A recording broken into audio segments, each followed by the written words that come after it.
சுந்தரம்னா அழகு.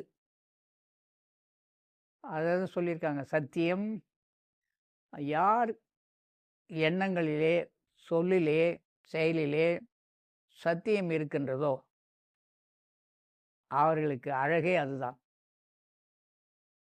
சத்தியம் அந்த சுவாச காற்று நடுப்பகுதியை போய் அடைகின்ற பொழுது உண்மை பேசுகின்ற இடமே நடுமூல பகுதி தான்.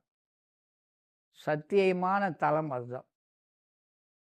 நம்முடைய நித்திய தேகத்தை கொடுக்கக்கூடிய சத்திய தலம் அதுதான். சத்தியமான இடம், அந்த இடம் ஸ்தலம்னு பேர். அந்த சத்தியத்தினுடைய உண்மை அங்கே தான் விளங்குகிறது. அப்போ சத்தியம் அங்கிருந்து தான் வருது. அப்போ அந்த உண்மையிலேயே வாழ்கின்ற அவர்கள் சொல்லிலும் செயலிலும் எண்ணங்களிலும் சுத்தமாக இருப்பாங்க, சத்தியமாக இருப்பாங்க.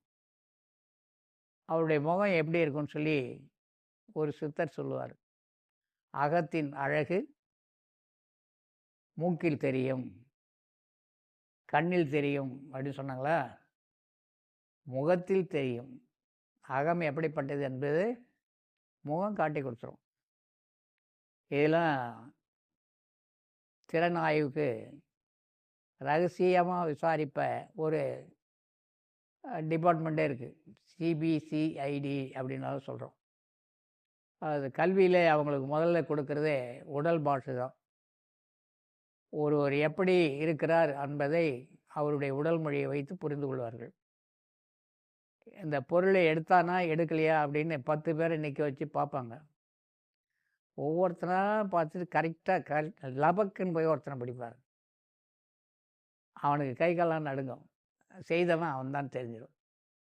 எப்படி அவங்கள பார்க்கும்போதே கண்டுபிடிக்கிறாங்க அப்படின்னா அதுதான் உடல் மொழி.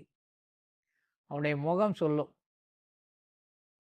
அந்த முகத்தில் பார்த்துருவாங்க.